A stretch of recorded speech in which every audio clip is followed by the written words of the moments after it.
Du 23 au 27 décembre, chaque soir, l'association Luminante, bâtisseurs de lumière, a proposé un spectacle son et lumière projeté au laser sur la façade de la cathédrale de Nantes.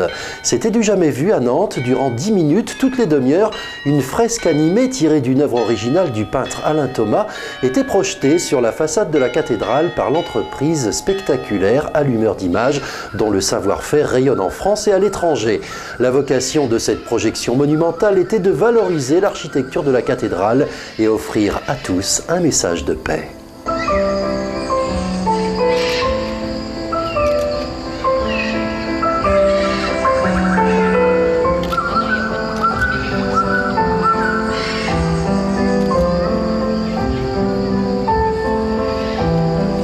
Alors le message en premier, c'était de montrer l'architecture de la cathédrale, montrer tous les détails que les Nantais en passant devant pouvaient oublier.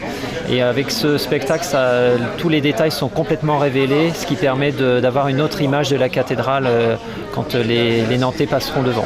Donc ça, c'était le premier message. Le deuxième message, c'était aussi pour montrer un message de paix, un message universel par ce monde de couleurs féeriques qui dépend de l'univers d'Alain Thomas, cet univers qui est plein de fantaisie, plein de couleurs, plein de choses absolument fantastiques. Et tout ça a été représenté devant nous ce soir, devant ce monument gigantesque qui représente très très bien la ville de Nantes et qui nous laisse complètement tout petits devant, comme vraiment des petits enfants devant ce monument énorme. C'est un grand moment d'émotion qu'on a vécu tous ce soir pendant 11 minutes. Ouais. Et c'est une première à Nantes. Tout à fait, c'est effectivement la première fois à Nantes que cette réalisation s'est faite.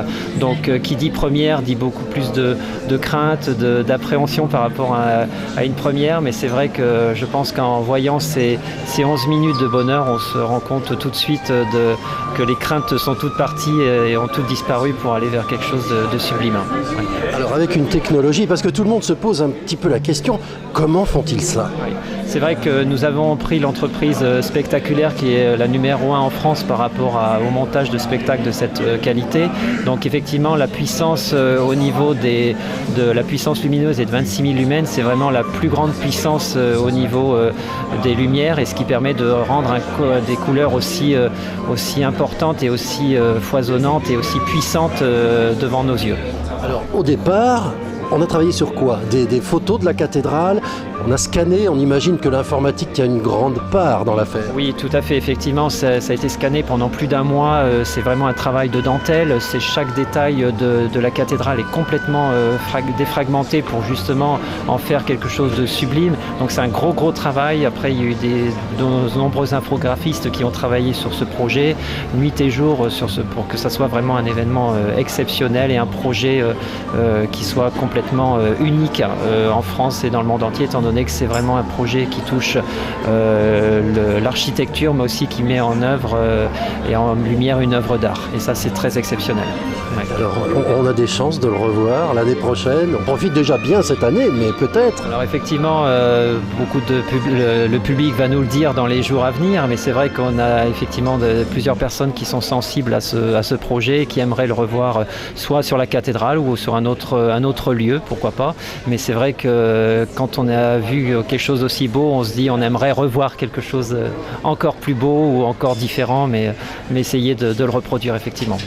C'est-à-dire que c'est la première fois que ces nouvelles technologies là, sont projetées sur cette façade de la cathédrale et c'est important aussi de pouvoir intégrer ce savoir-faire pour faire passer un peu un message.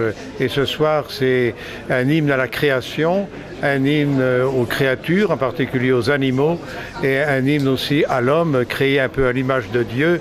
Et tout cela aboutit avec, pour nous croyants, avec ce message de Noël, à la naissance et la nativité de Jésus que Dieu nous donne pour prendre la route des hommes. Une cathédrale très particulière, celle de Nantes, elle est immense. Une grande cathédrale. La première pierre a été posée, je crois, en 1434 et elle a été consacrée en 1870. Vous voyez, un certain nombre de siècles jusqu'à son achèvement. Et Les Nantais se souviennent du drame du 28 janvier 1972, avec l'incendie de la cathédrale, un peu sa résurrection en 1985, en juin 85, et puis ce soir, cette joie de voir cette cathédrale vivante à travers cette scénographie et à travers aussi tous les Nantais qui vont avoir la joie de venir d'être témoins de cet événement. Et je crois que ça réchauffera le cœur de beaucoup de se savoir habité par une présence invisible, mais quelle belle réalisation.